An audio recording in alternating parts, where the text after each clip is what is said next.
Esta manhã nós decidimos falar sobre o tema no mundo, mas não do mundo. E eu quero convidar você a abrir comigo sua Bíblia no livro de João, o Evangelho de João, capítulo 17. Leremos dos versículos 14 até o verso 16. João, capítulo 17. E enquanto nós encontramos o texto, eu quero lembrar também que o meu genro, o Sam, não está conosco nessa manhã, e oremos pela sua saúde. João capítulo 17, versículos 14 até o versículo 16.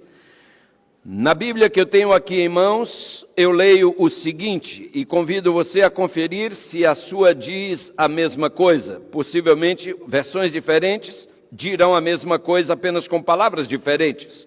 João 14, ou 17, digo melhor, versículos 14 até o versículo 16.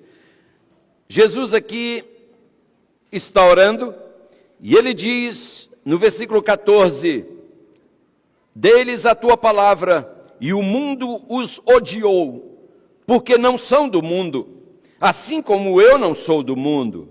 Não peço que os tire do mundo, mas que os livre do mal. Não são do mundo, como eu do mundo não sou. Santifica-os na verdade, diz o verso 17, a tua palavra é a verdade. Irmãos, na linguagem da informática, existe um termo chamado cavalo de Troia, em inglês chamam de Trojan Horse. O Trojan Horse, ou cavalo de Troia, é um termo usado para descrever um malware, ou seja, um software malicioso criado para se infiltrar e danificar o sistema do computador sem o consentimento do seu proprietário. Um cavalo de Troia ou um Trojan Horse num computador pode até parecer aos olhos do usuário que ele está executando uma função desejável, uma função boa ou favorável, mas de fato, queridos, o que ele está fazendo é facilitar o acesso não autorizado ao sistema do seu computador. Ou seja, é um engano. Ele está ali para causar mal e não bem, para causar dano e não para ajudar. Sabe, amados, Satanás ele tem instalado a sua versão do Trojan Horse, ou do cavalo de Troia, no sistema operacional da Igreja de Deus. A verdade é que esse cavalo de Troia, ele é letal. Ele pode parecer até ser algo útil e que veio para ajudar, como o Trojan Horse parece, a princípio, num sistema de um computador. No entanto, ele tem o potencial de eliminar a espiritualidade de uma igreja, substituindo-a pelo mero espiritualismo, cada vez mais popular em nossos dias. Eu entendo que se nós desejamos ser capazes de identificar os cavalos de Troia que estão tentando se infiltrar na igreja, nós precisamos estar sintonizados com o que a Bíblia nos ensina sobre a verdadeira espiritualidade. Amados, nós vivemos num momento inusitado, num momento sem igual, onde algumas pessoas dentro da igreja estão questionando alguns dos nossos ensinamentos, algumas das nossas doutrinas distintivas, estão questionando-as mais até do que os de fora. Esse é o século 21. Um fiel adventista, indignado com a situação da igreja, ligou para o seu pastor, e eu ouvi isso dos lábios desse pastor. Ele disse, esse membro que é meu amigo pessoal, ligou para mim, disse esse pastor, e disse, eu quero a minha igreja de volta. É um membro que já tem uma certa milhagem rodada dentro da igreja há alguns anos. Eu quero a minha igreja de volta, foi o seu clamor para esse seu amigo pastor. E o pastor disse que em seguida ele falou, eu confesso que eu não sei se algum dia eu poderei vê-la novamente como ela sempre foi. Irmãos, que pena, que pena. Uma das chaves poderosas para o sucesso em nossas igrejas e em nossos púlpitos, bem como em nossos esforços evangelísticos, irmãos, continua sendo fidelidade à palavra de Deus e à mensagem que Ele nos comissionou a pregar. Amados, nós não podemos sair disso. Temos que pregar nossa mensagem em sua totalidade, sem acréscimos e sem cortes. Sim, porque hoje há quem esteja fazendo acréscimos, mas há também quem esteja dando descontos em princípios, em normas, em valores. Isso não pode acontecer. Existem hoje forças tentando desmantelar aquilo que no passado foi tão laboriosamente construído sob a direção indispensável do Espírito Santo e que fez dessa igreja o que essa igreja é hoje. Nos deparamos hoje, em nossos púlpitos, com algumas peças de erudição que alguns erroneamente chamam de progresso intelectual, mas que na verdade estão mais para a filosofia medieval do que qualquer outra coisa. Sabe, irmãos, com o tempo parece que nós estamos nos envergonhando de ser adventistas, estamos nos envergonhando de ser um povo santo, um povo diferente, um povo separado. E Deus nos chama para sê-lo. Estamos nos envergonhando, irmãos, de ser únicos. Tenho dito aqui muitas vezes e jamais me cansarei de enfatizar isso. Deus não tem duas noivas. Se você concorda com isso, eu quero ouvir um amém. Quem é a noiva de Cristo? Me ajudem. Quem é? Segundo a Bíblia. A igreja. Cristo não tem duas noivas, muito menos 3, 4 ou 5. Ele só tem uma. E qual é a noiva de Cristo? É a igreja fiel à Bíblia, fiel aos ensinos bíblicos, não a tradições de homens, não a coisas que homens dizem, mas ao que Deus diz. Essa é a noiva de Cristo. Outras podem até parecer ser a noiva de Cristo. Sim, existem algumas noivas, outras que cantam hinos parecidos com a noiva de Cristo. Adoram de uma maneira, sua liturgia em alguns aspectos se assemelha à noiva de Cristo. Mas quando nós vamos para a Bíblia, irmãos, nós conseguimos fazer a diferença entre o genuíno e o falso, entre o autêntico e o parecido. Acontece que, irmãos, hoje, em alguns segmentos, nós estamos deixando de ser autênticos e estamos querendo nos parecer com quem quer se parecer conosco. Nós estamos confundindo alguns lá de fora, fazendo um tipo de hibridismo em nossa vida espiritual. Um sincretismo que é a mistura do sagrado com o profano. Na nossa maneira de vestir, na nossa maneira de louvar, na nossa maneira de andar, na nossa maneira de nos divertir. Meus queridos, em algumas de nossas igrejas, já não mencionam mais o espírito de profecia. Quando os pregadores se referem a Ellen G. White, eles dizem uma escritora norte-americana. É bem verdade que ela foi uma escritora norte-americana, mas isso não é tudo que ela foi. Porque se ela foi apenas uma escritora norte-americana, a Igreja Adventista do Sétimo Dia não passa de também uma igreja de origem americana. Irmãos, é importante que nós tenhamos convicção do que cremos, porque cremos. Ellen G. White não é o foco, o dom profético é que é o foco. Deus tem na sua igreja características que a distinguem de outras, e já falarei um pouquinho mais sobre isso. Mas a minha pergunta continua, irmãos, para onde estamos indo nós? Eu quero lembrar, amada igreja, que púlpitos tímidos produzem igrejas tímidas. Púlpitos, irmãos, inseguros produzem igrejas inseguras. Púlpitos onde tem-se medo de pregar a verdade, produzem igrejas que também têm medo de testemunhar da verdade. Minha Bíblia diz, irmãos, Quanto aos tímidos, você conhece o texto de Apocalipse 21, versículo 8. João é muito claro em dizer ali que os medrosos, os tímidos, não herdarão o reino dos céus. Cabe um amenzinho aí? No reino dos céus só haverá corajosos. Nós temos que ter coragem, irmãos, de pregar o que nós cremos, mas primeiro precisamos viver o que pregamos.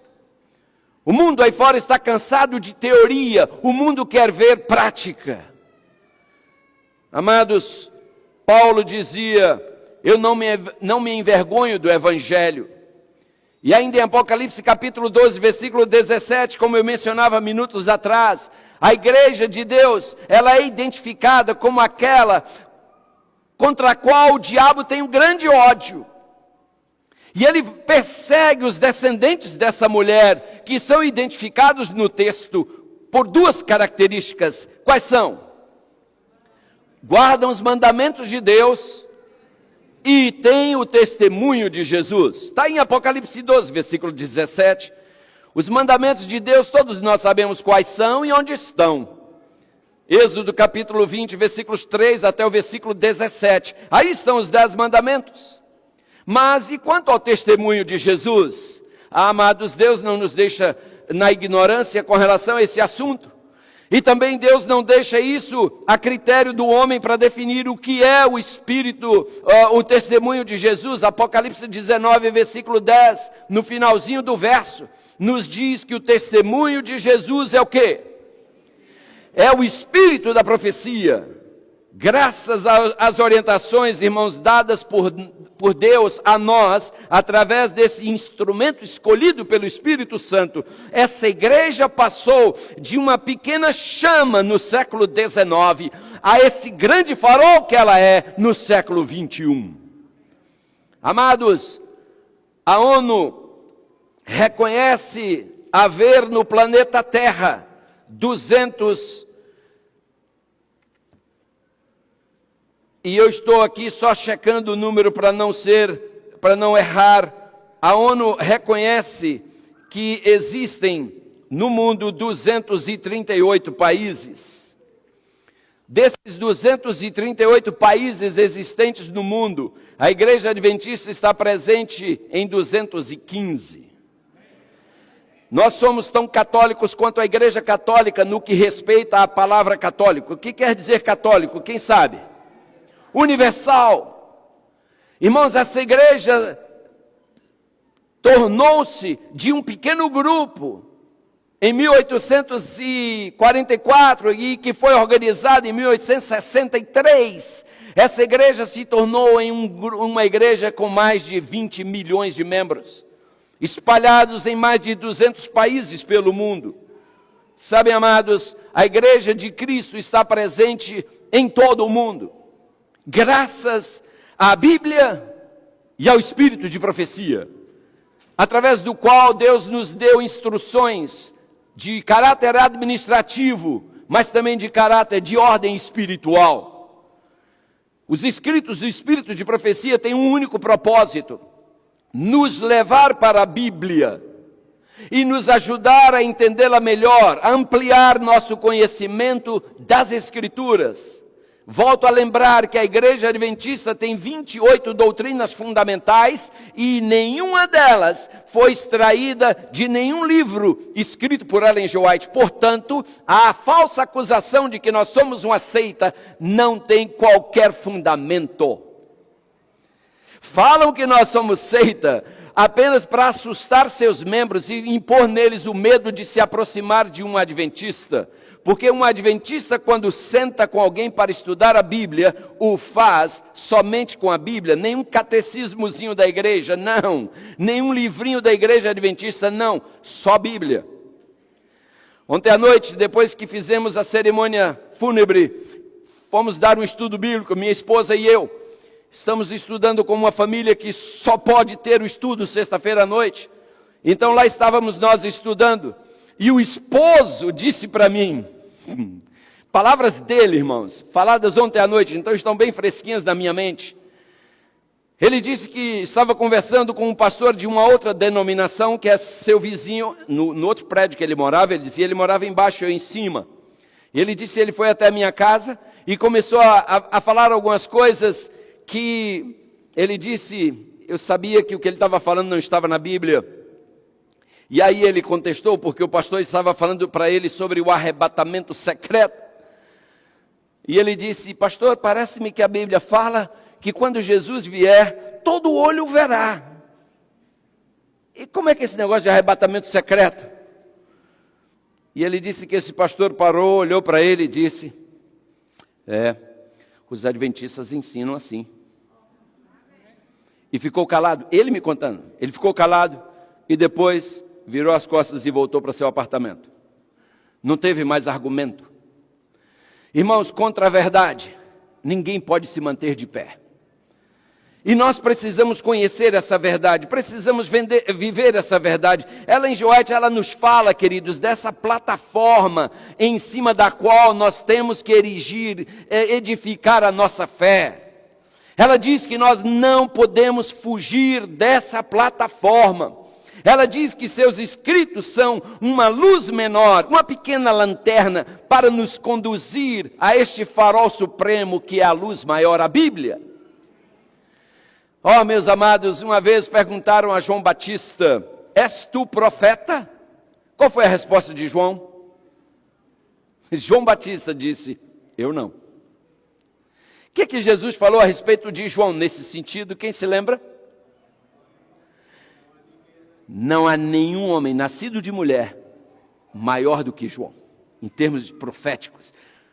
Jesus disse que João era o maior profeta que havia. E João disse que ele não era profeta. Impressionante. Um dia alguém me perguntou a Ellen G. White, és tu uma profetisa? Ela disse, não, eu não. Eu sou um mero instrumento humano que Deus decidiu usar.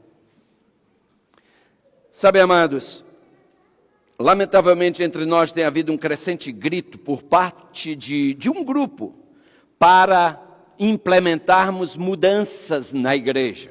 Sim.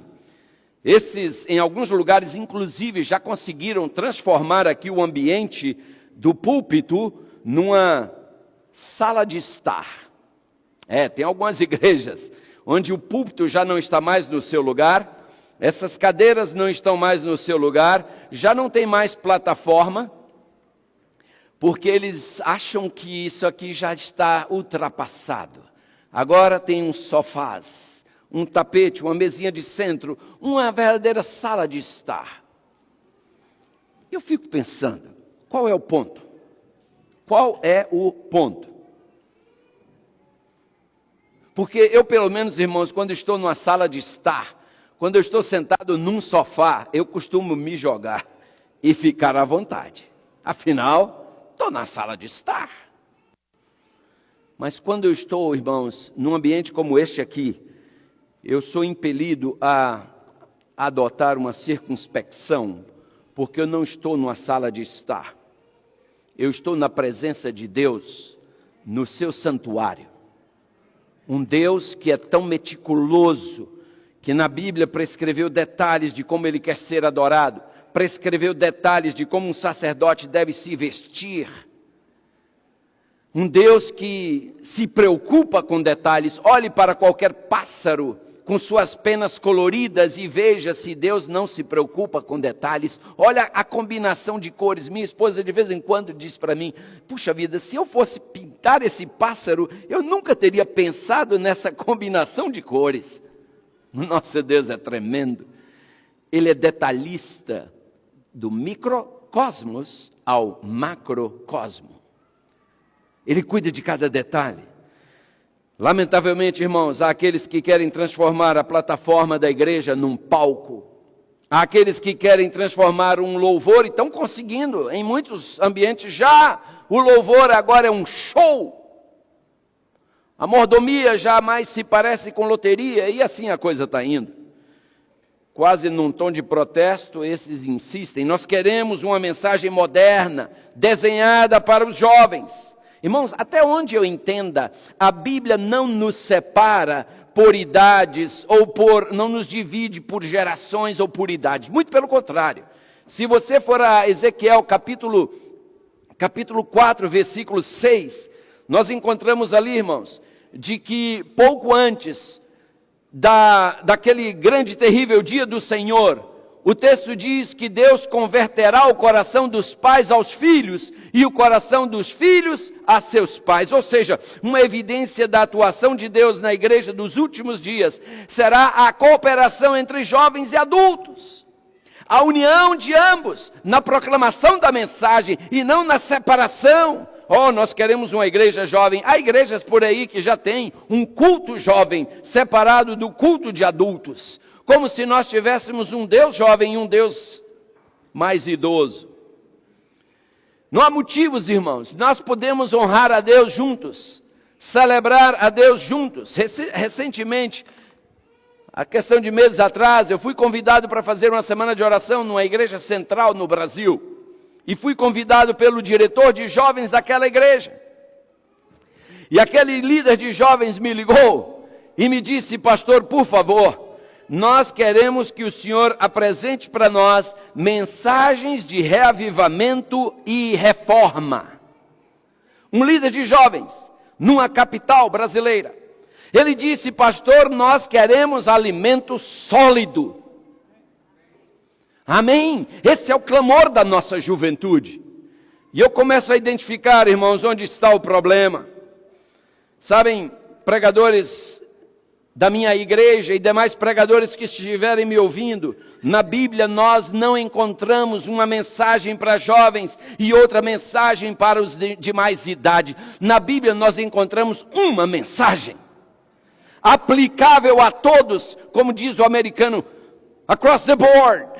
A todos indistintamente, irmãos. E essa mensagem foi enviada por Deus, tanto para jovens quanto para adultos e crianças. Está provado, irmãos, que o liberalismo não está realizando pela igreja aquilo que os seus proponentes disseram que ele realizaria. Os proponentes do liberalismo disseram que se a gente flexibilizar, se a gente baixar um pouquinho as normas, a igreja vai se encher de jovens. O que tem afastado os jovens da igreja são as normas muito rigorosas. Irmãos, isso é uma grande mentira. E o pior é que tem gente acreditando nessa mentira. Eu quero dizer aos senhores que o liberalismo não produz uma igreja comprometida com a missão.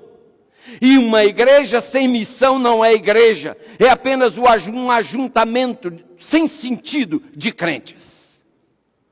Sim, meus amados, George Whittle, há mais de meio século, ele falou isso aqui. Olhem bem, ele disse: as igrejas com sólidas exigências morais e doutrinárias para os seus membros são as que crescem.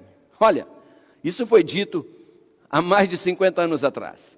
As igrejas com sólidas exigências morais e doutrinárias para os seus membros são as que crescem.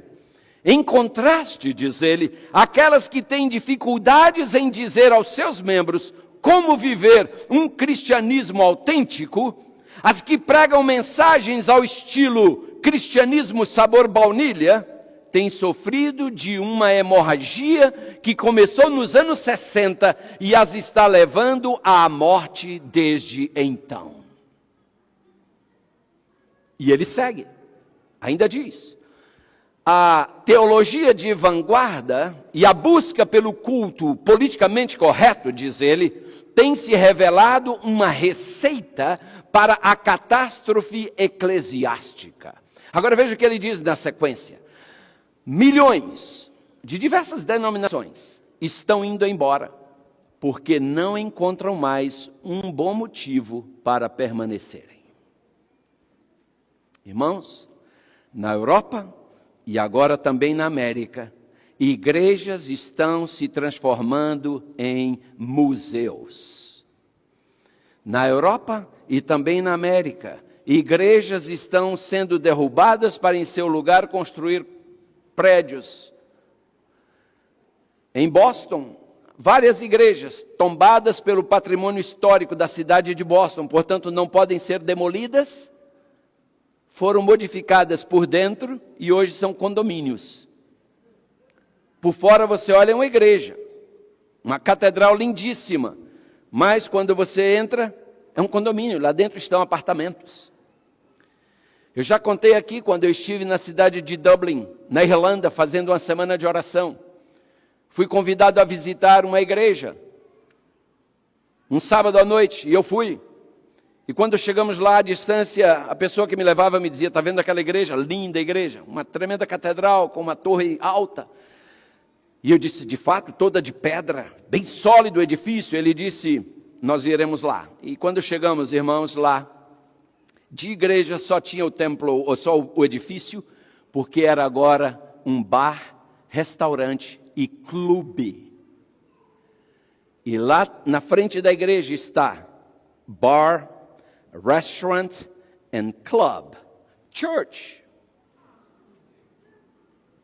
Irmãos, eu fico imaginando, olha, eu confesso, irmãos, se eu fosse Deus, eu dava um tapa, pelo menos, em quem teve aquela ideia. Oh, brother! E lá eu pude ver, pelas janelas, saindo fumaça de cigarro, povo lá dentro bebendo, e eu pensando, gente, isso aí é um lugar onde Deus foi adorado.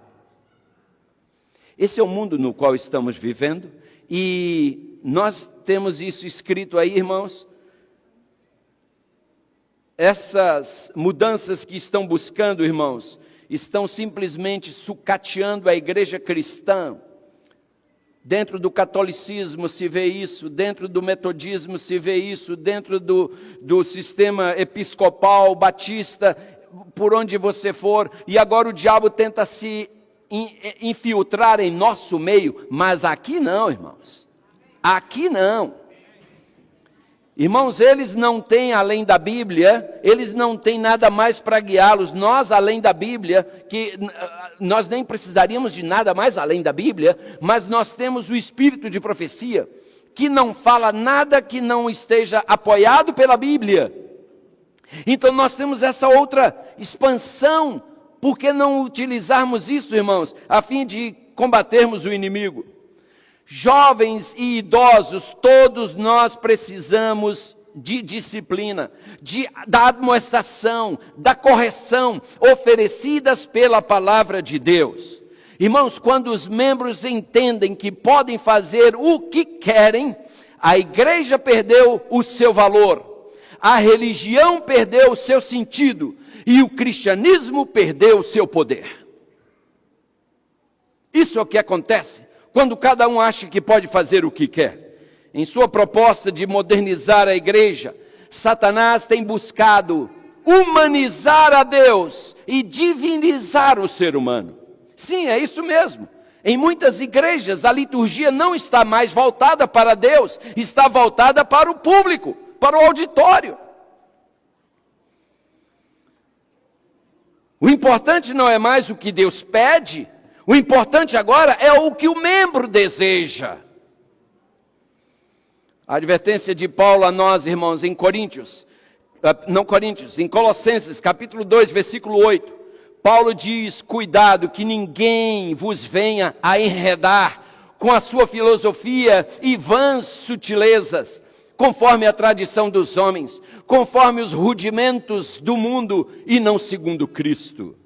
Não nos esqueçamos de que Deus, irmãos, Ele mesmo diz lá em Malaquias 3, 6, assim também como lá em Hebreus 13, versículo 8, Ele nos assegura, eu sou o Senhor, eu não mudo, eu sou o mesmo ontem, hoje e eternamente. Nós estamos tratando Deus como se Ele fosse um Deus descartável, um Deus confuso, um Deus que hoje diz uma coisa, amanhã diz outra, mas esse não é o Deus que eu conheço, não é o Deus que eu sirvo. Muitos crentes inseguros em sua fé, e mesmo alguns pregadores, irmãos, temem confrontar as pessoas com a verdade bíblica e perdê-las. Mas eu nunca vi isso acontecer. Até porque, irmãos, se assim fosse, João Batista não teria tido êxito no seu ministério. Aqueles que pensam assim, esqueceram de avisar isso para João Batista, porque João Batista chegou a chamar alguns de quê? Quem se lembra? Raça de víboras. O próprio Cristo, com todo amor, mas chegou a chamar alguns de sepulcros caiados, hipócritas. Ah, meus amados, muitas vezes essa palavra tem que penetrar fundo. E eu não estou aqui advogando, defendendo a agressão verbal a quem quer que seja. Eu estou falando, irmãos, da pregação da verdade. Contato, claro. Com amor, claro, mas também com coragem e com firmeza. Sem acréscimos e sem cortes. Em São João 6,66 nós lemos. Jesus fez ali naquele contexto um sermão, irmãos. Ele estava pregando e após aquele sermão, a Bíblia diz no versículo 66 de João, capítulo 6, a Bíblia diz que, quando ele terminou aquele sermão, diz ali, desde então, muitos dos seus discípulos fizeram o quê? Tornaram para trás e já não mais andavam com ele. Sabem por quê, irmãos? Porque a chapa é quente. Porque seguir a Cristo exige apertar o cinto. Jesus nos manda tomar a cruz. Jesus nos manda negar a nós mesmos e segui-lo. Poucos querem fazer isso, irmãos. Todos querem ir para os céus, mas querem ir à sua maneira. E o pior é que muitas igrejas pavimentam esse caminho para esses, dizendo que Deus é amor, nós estamos debaixo da graça. Queridos, essa pregação de graça vai gerar muita desgraça. Bonhoeffer chega a chamar essa graça de graça barata, uma graça separada de obediência. Essa não é a graça que Deus nos oferece. Aqueles vão embora, sobram ali os seus discípulos mais íntimos, e Jesus se vira para eles e diz, olha, antes que vocês também vão, fica tranquilo, eu vou aliviar agora, da agora para frente, eu não vou falar mais nada duro para vocês também não irem, senão eu fico sozinho. Foi isso que Jesus disse? Não! Jesus se virou para eles e disse, e aí, vocês também não querem ir? Aproveita, a porta está aberta. Sabe, irmãos, Jesus nunca negociou princípios para manter auditórios. Jesus nunca tentou ser popular. Jesus foi só fiel. Fiel a seu ministério. E é isso que nós precisamos ser, queridos. A pregação da palavra, mesmo quando feita com todo amor, com toda diplomacia, ela sempre irá confrontar nossas naturezas pecaminosas carnais e gerar em nós desconforto. Irmãos, eu estou lendo esse livro há mais de 50 anos. E há mais de 50 anos esse livro me causa desconforto. Esse livro me machuca, porque ele pisa na minha natureza carnal. Ele me machuca daqui, mas me cura dali. Ah, irmãos, ele me fere para me salvar. Amados, Deus nos chama a pregar a palavra com poder e deixar os resultados com Ele. Foi isso que Paulo disse a Timóteo. 2 Timóteo capítulo 4, versículos de 1 a 5. Paulo ali diz a Timóteo, e você pode abrir comigo sua Bíblia e ver. Paulo diz, Timóteo, eu te conjuro diante de Deus e do Senhor Jesus Cristo, que há de julgar vivos e mortos, na sua vinda e no seu reino. Eu te conjuro, Timóteo, a que pregues a palavra, instes a tempo e fora de tempo, redarguas, repreendas, exortes com toda a longanimidade e doutrina, porque virá um tempo em que não sofrerão a sã doutrina. Irmãos, esse tempo chegou. Muitos não querem ouvir a sã doutrina.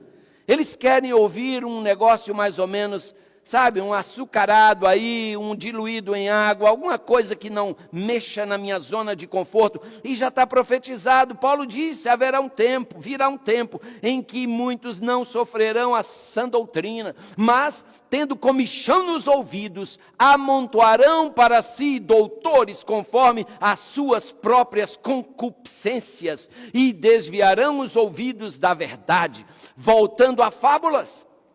Agora ele diz para Timóteo, mas tu, sê sóbrio em tudo, sofre as aflições, faze a obra de um evangelista, cumpre o teu ministério.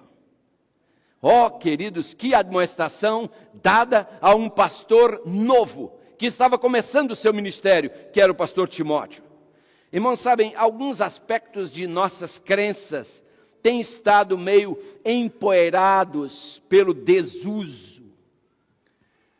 Alguns aspectos das nossas crenças que ninguém mais fala nelas. Uma delas tem a ver com estilo de vida ou conduta cristã. Irmãos, essa é a nossa doutrina fundamental número 22. Dificilmente você irá a uma igreja onde alguém esteja no púlpito pregando sobre joias, adornos, pinturas e vestimentas. Ninguém mais toca nisso. Sabe por quê? Porque isso gera desconforto, isso gera da parte de alguns uma resposta de irritação. Eu uma vez estava numa igreja, eu era pastor de uma igreja, não essa, e eu disse do púlpito, porque o problema lá estava muito sério, e eu disse: irmãos, eu irei trazer para os senhores uma mensagem 100% bíblica, mostrando o que Deus fala sobre joias, vestimentas, pinturas e adornos, e até de tatuagens. A saída, irmãos, uma irmã veio a mim, nunca esqueço. Ela veio a mim e disse: pastor, qual será o sábado que o senhor irá pregar sobre joias? Eu falei: irmã, eu ainda não tenho esse sábado determinado, porque eu vou trabalhar nesse sermão. Ela disse: não, eu só quero saber para eu não vir à igreja naquele sábado. Irmãos, é de doer. É de doer. Sabem, o mesmo sol que amolece a cera, endurece o barro. E eu quero dizer aos senhores, meu próximo sermão nessa igreja, eu vou falar sobre joias, pinturas, vestimentas, adornos e tatuagens. Piercings. Até porque, irmãos, eu sei que alguns se usam porque não sabem. Eu preguei sobre esse tema numa igreja, aqui em Massachusetts. E quando eu terminei, a saída veio a mim uma jovem senhora, ela e seu esposo. E ela disse para mim com os olhos arregalados: pastor, eu sou filha de pastor. E eu sei, o pai dela foi meu colega de faculdade. Ela disse: eu sou filha de pastor. E eu nunca soube que Deus fala tanto sobre esse assunto como eu vi hoje. Ela dizia: eu só não uso por respeito a meu pai, mas não por convicção bíblica. Agora sim eu tenho convicção bíblica. E amém por isso. E eu sei, irmãos, que algumas pessoas ficam meio em dúvidas. Ninguém fala no assunto. Será que isso não é apenas uma questão de opinião? Não é não, irmãos? E os senhores verão que nós iremos do Gênesis ao Apocalipse. Toda a Bíblia fala no assunto. Tamanha é a sua importância. Sabe, amados, por que ninguém fala nesses assuntos? Eu não entendo. Porque nós somos chamados para sermos um povo piedoso, um povo que pensa, sente, age e reage de acordo com os princípios dos céus. Porque nossa pátria não está aqui, não é aqui. Isso significa que a maneira como nós nos vestimos, a maneira como nós nos divertimos, a maneira como nós comemos, a maneira como nós nos entretemos, devem corresponder aos mais altos padrões cristãos. Paulo diz: de tudo que se tem ouvido, a suma é: teme a Deus e guarda os seus mandamentos. Salomão diz isso, mas Paulo nos diz: portanto, quer comais, quer bebais, ou façais qualquer outra coisa, ele diz, fazei tudo para quê? Irmãos, quando eu compro uma roupa, eu preciso olhar para aquele modelo e dizer: será que isso aí honra meu Deus? Quando eu me visto, antes de eu botar o pé fora da porta do meu quarto, todos aqui se olham no espelho, e eu preciso responder honestamente à pergunta: essa roupa está honrando o meu Deus? Porque às vezes nós colocamos algumas roupas, irmãos, que fazem a gente parecer um chouriço, ou sei lá, uma salsicha. O que é isso? Essas vestimentas são desenhadas, irmãos, por pessoas com mentes poluídas, corrompidas, pecaminosas, para fazer as santas filhas de Deus estarem vendendo o seu corpo, suas formas, suas curvas, para olhares pecaminosos. A mulher tem que entender que ela não é tão atraída pelo olhar quanto o homem. Portanto, a maneira como uma mulher veste pode levar muitos homens a pecar, especialmente se eles não estiverem numa comunhão melhor com Deus. Então, por que fazer isso? Mas vamos falar sobre isso na próxima oportunidade, irmãos.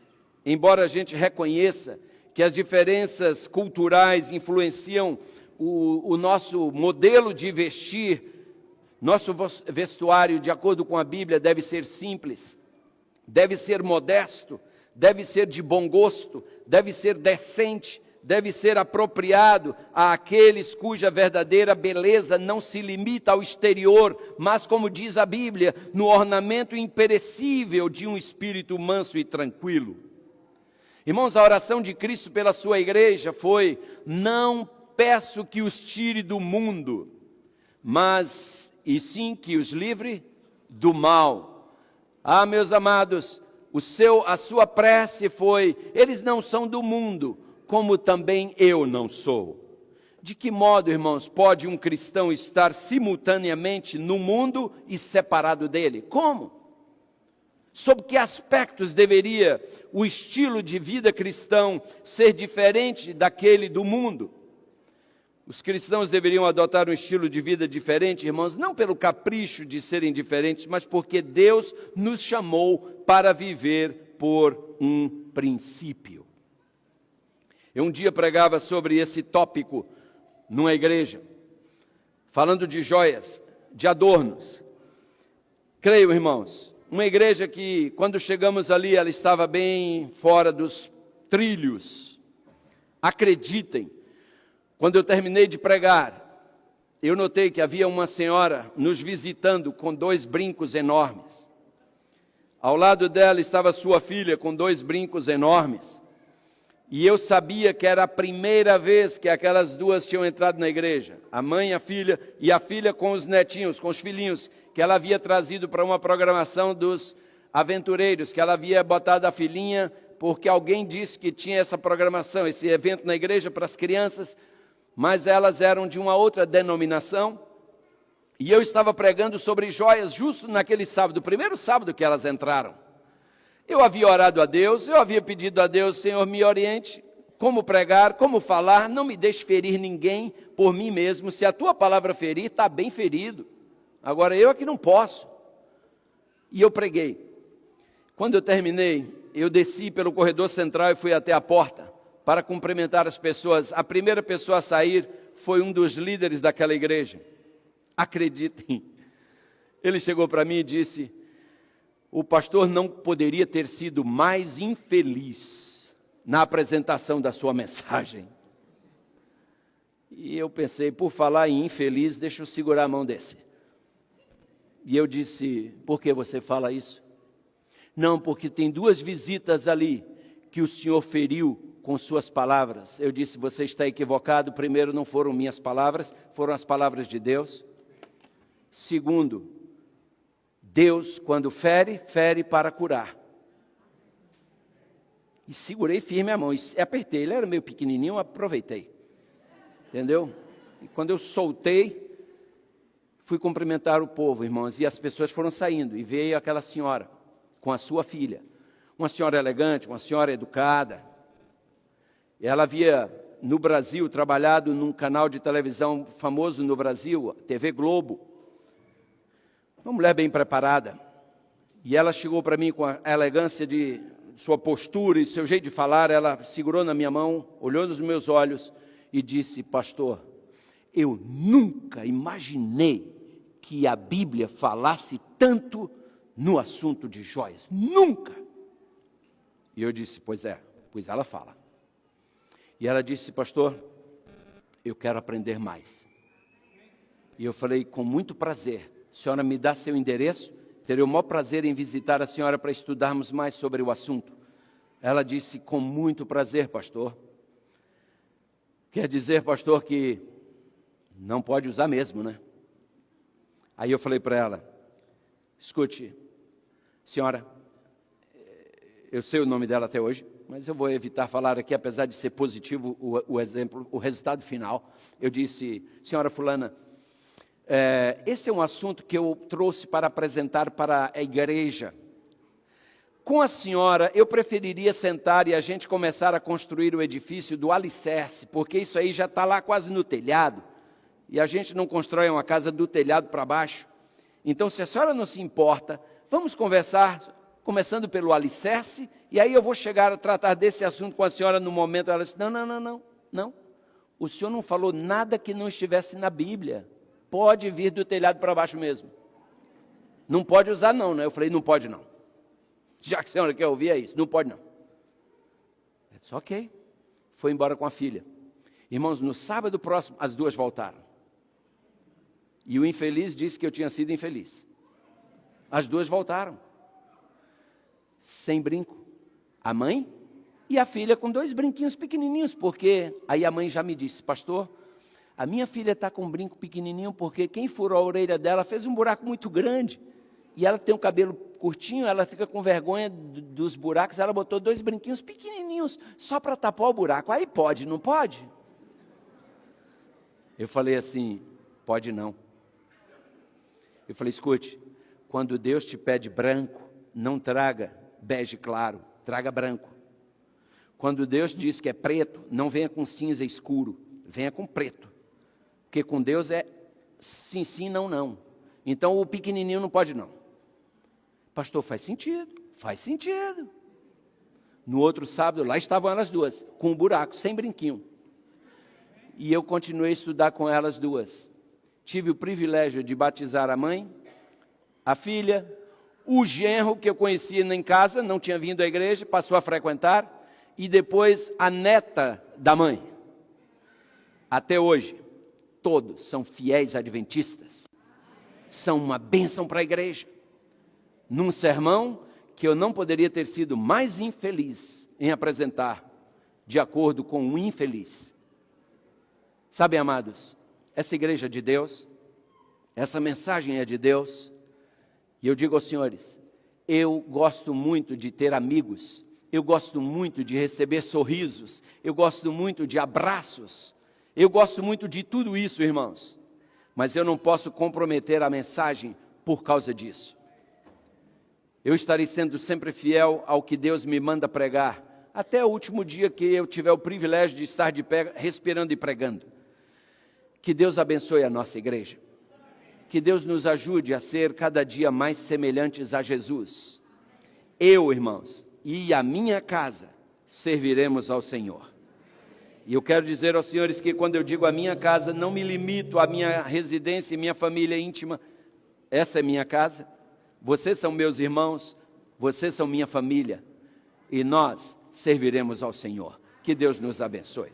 Amém.